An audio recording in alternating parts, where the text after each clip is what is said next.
Hi friends, welcome to Vaalai kitchen.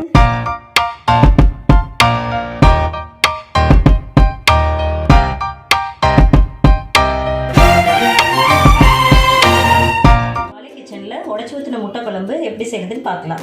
அதுக்கு தேவையான பொருட்கள் 5 முட்டை, ஒரு பெரிய வெங்காயம், 10 சின்ன வெங்காயம், 5 பல் பூண்டு, 2 பச்சை மிளகாய், தாளிக்கிறதுக்காக கொஞ்சமாக கருவேப்பிலை, தாளிக்கிறப்ப போடுறதுக்காக ஒரு பட்டை எடுத்து உடைச்சி வச்சுருக்கேன், 2 கிராம்பு, ஒரு அன்னாச்சிப்பூ, கொஞ்சமாக பிரியாணி இலை, 2 ஏலக்காய் எடுத்து வச்சுருக்கேன். அதுக்கப்புறமா 1/2 ஸ்பூன் அளவுக்கு கரம் மசாலா தூள், 1/2 ஸ்பூன் மல்லித்தூள், 1 ஸ்பூன் மிளகாய்த்தூள், 1/4 ஸ்பூன் அளவுக்கு மஞ்சள் தூள், 3 தக்காளி, 2 புதினா இலைகள் சேர்க்கிறதுக்காக, அப்புறமா பார்த்தீங்கன்னா பொடிச்சு சேர்க்கிறதுக்காக ஒரு பெரிய துண்டு இஞ்சி எடுத்து கட் பண்ணி வச்சுருக்கு, 5-6 பல் பூண்டு உரிச்சு வச்சுருக்கேன், 1 ஸ்பூன் சோம்பு, 1 ஸ்பூன் அளவுக்கு மிளகு எடுத்து வச்சுருக்கேன். வாங்க எப்படி செய்கிறதுன்னு பார்க்கலாம். அதுக்கு முன்னாடி ஃபஸ்ட் டைம் நீங்கள் நம்ம சேனல் பார்க்குறதா இருந்தால் நம்ம சேனல் சப்ஸ்கிரைப் பண்ணி பக்கத்தில் இருக்கிற பெல் பட்டனையும் கிளிக் பண்ணிவிடுங்க. உங்கள் நண்பர்களுக்கும் ஷேர் பண்ணுங்கள். இப்போ ஸ்டவ் ஆன் பண்ணிவிட்டு கடாய் வச்சுட்டு, கடாய் காஞ்சதுக்கப்புறம் நான் 2 ஸ்பூன் அளவுக்கு நல்லெண்ணெய் விட்டுக்கிறேன். எண்ணெய் நல்லா சூடேறட்டும்.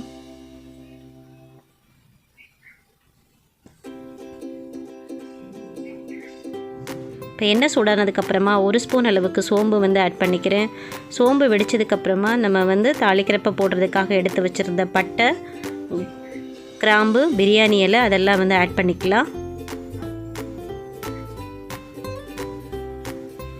ஏலக்காயும் சேர்த்து ஆட் பண்ணிட்டேன். அதுக்கப்புறம் ஒரே ஒரு வரமிளகாய் மட்டும் நான் சேர்த்துக்கிறேன். வரமிளகாய் போட்டுட்டு பூண்டு ஆட் பண்ணிக்கலாம். 2 பச்சை மிளகாய் போட்டுக்கலாம்.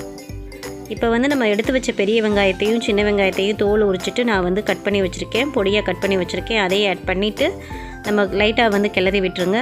வெங்காயம் பொன்னிறமாகிற வரைக்கும் நல்லா வதக்கி விடுங்க. வெங்காயம் வதங்கியாச்சு. கருவேப்பிலை சேர்த்து நம்ம வதக்கிக்கலாம். அதுக்கப்புறம் நம்ம தக்காளி எடுத்து வச்சிருந்த தக்காளியை நான் பொடியாக கட் பண்ணி வச்சுருக்கேன். அதையும் நான் கட் பண்ணிவிட்டு சேர்த்துக்கிறேன். தக்காளி போட்டுட்டு தக்காளியும் நல்லா வதங்குற வரைக்கும் ஒரு 2 மினிட்ஸ் மீடியம் ஹீட்டில் வச்சு நல்லா வதக்கி விட்டுருங்க. இப்போ தக்காளி வதங்கியாச்சு. இதுக்கு தேவையான அளவு உப்பு நான் 1/2 ஸ்பூன் அளவுக்கு சால்ட்டு ஆட் பண்ணிக்கிறேன். நீங்கள் உங்கள் டேஸ்ட்டுக்கு தகுந்த மாதிரி சால்ட்டு ஆட் பண்ணிக்கிறங்க. சால்ட்டு சேர்த்துட்டோம் அப்படின்னா வெங்காயம் தக்காளி பார்த்திங்கன்னா சீக்கிரமாகவே நமக்கு வதங்கிடும். கூடவே நான் 1 ஸ்பூன் அளவுக்கு பெருங்காயத்தூள் ஆட் பண்ணிக்கிறேன். ஏன்னா குழந்தைங்களுக்கு நம்ம முட்டை கொடுக்குறப்போ அந்த டைஜஷன் இம்ப்ரூவ் பண்ணுறதுக்காக நம்ம பெருங்காயத்தூள் ஆட் பண்ணுறது ரொம்பவே நல்லது. அதனால் பெருங்காயத்தூள் ஆட் பண்ணியிருக்கேன். பார்த்திங்கன்னா வெங்காயம் தக்காளி வதங்கட்டும். நம்ம ஒரு 5 மினிட்ஸ் அதை சிம்மில் வச்சு மூடி வச்சிடலாம். இந்த மீன் டைமில் நம்ம பொடிக்கிறதுக்காக கொடுத்த பூண்டு, இஞ்சி, மிளகு, சோம்பு இதை மிக்சியில் நம்ம பொடிச்சு எடுத்துக்கலாம். இப்போ பார்த்திங்கன்னா வெங்காயம் தக்காளி நல்லா வதங்கியாச்சு.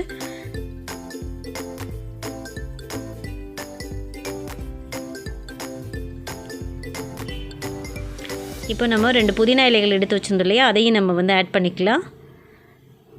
இப்போ நம்ம பொடிச்சிட்டோம். நல்லா எடுத்து வச்ச அந்த இஞ்சி பூண்டு பேஸ்ட்டு ரெடி ஆகிடுச்சு நமக்கு. இது நம்ம ஃபைனலாக ஆட் பண்ண போகிறோம்.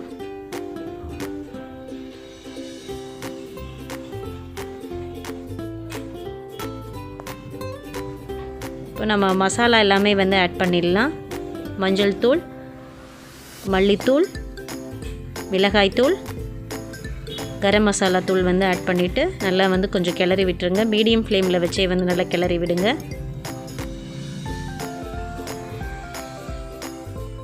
ஆல்ரெடி நம்ம உப்பு சேர்த்துட்டோம். அதனால் நம்ம உப்பு சேர்க்கணும் அப்படின்னு அவசியம் இல்லை.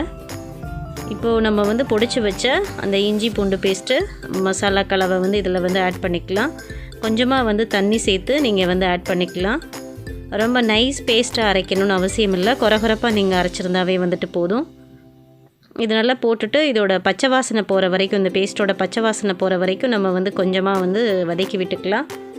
மீடியம் ஃப்ளேமில் வச்சே வதக்கி விட்டுக்கிறங்க. இதுக்கு இந்த குழம்புக்கு பார்த்திங்கன்னா நீங்கள் ரொம்ப தண்ணி ஆட் பண்ணணும் அப்படின்றது தேவையில்லை. உங்களுக்கு வேணும்னா ஆட் பண்ணிக்கலாம். அது இல்லாமல் நான் இதில் தேங்காய் அரைச்சி ஊற்றலை. நீங்கள் தேங்காய் வேணும்னாலும் இந்த டைமில் அரைச்சி ஊற்றி சேர்த்துக்கலாம். ஆனால் நான் தேங்காய் சேர்க்க போகிறதில்ல. தேங்காய் சேர்க்காமையே பார்த்திங்கன்னா இந்த குழம்பு ரொம்பவே சுவையாக இருக்கும். பார்த்திங்கன்னா 5 மினிட்ஸ் நம்ம மூடி வச்சுருந்தோம். நல்லா கொதி வந்துருச்சு. இப்போ நம்ம முட்டை எடுத்து வச்ச முட்டையெல்லாம் நம்ம உடச்சி ஊற்றிடலாம். ஒவ்வொரு முட்டையாக எடுத்து நான் உடச்சி ஊற்றிக்கிறேன்.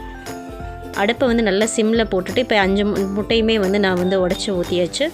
ஸோ முட்டை வந்து உடச்சி ஊற்றுனதுக்கப்புறமா ஒரு 5 மினிட்ஸ் வந்து சிம்மில் வச்சு நம்ம வந்து மூடி வச்சிடலாம். 5 மினிட்ஸ் ஆயாச்சு. இப்போ பார்த்திங்கன்னா ஒரு பக்கம் நல்லா முட்டை பாயில் ஆகிடுச்சு.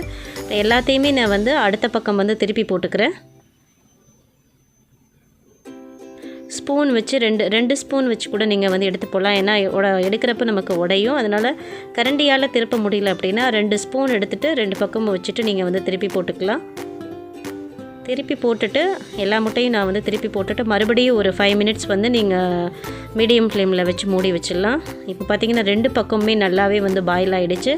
நமக்கு மிகவும் சுவையான முட்டை குழம்பு வந்து ரெடி ஆயாச்சு. நீங்கள் வீட்டில் வந்து செஞ்சு பாருங்கள். செஞ்சு பார்த்துட்டு எப்படி இருக்குது அப்படின்னு சொல்லிட்டு எனக்கு கமெண்ட்டில் வந்து சொல்லுங்கள். இந்த வீடியோ உங்களுக்கு மிகவும் பயனுள்ளதாக இருக்குன்னு நினைக்கிறேன். இந்த வீடியோ வந்து ரொம்ப பிடிச்சிருந்தா லைக் பண்ணுங்கள், உங்கள் நண்பர்களுக்கும் ஷேர் பண்ணுங்கள். ஃபஸ்ட் டைம் நீங்கள் நம்ம சேனல் வந்து பார்க்குறதுனால நம்ம சேனல் வந்து சப்ஸ்கிரைப் பண்ணிவிட்டு பக்கத்தில் இருக்கிற பெல் பட்டையும் கிளிக் பண்ணிவிடுங்க. இப்போ ஸ்டவ் ஆஃப் பண்ணுறதுக்கு முன்னாடி நம்ம வந்து கருவேப்பிலை வந்து நான் வந்து போட்டுக்கிறேன். நீங்கள் வந்து மல்லித்தலையும் நம்ம சாப் பண்ணிவிட்டு நம்ம வந்து சேர்த்துக்கலாம். இனிய மனம் இனிய சுவைக்கு உங்கள் வாழை கிச்சன். Thank you friends.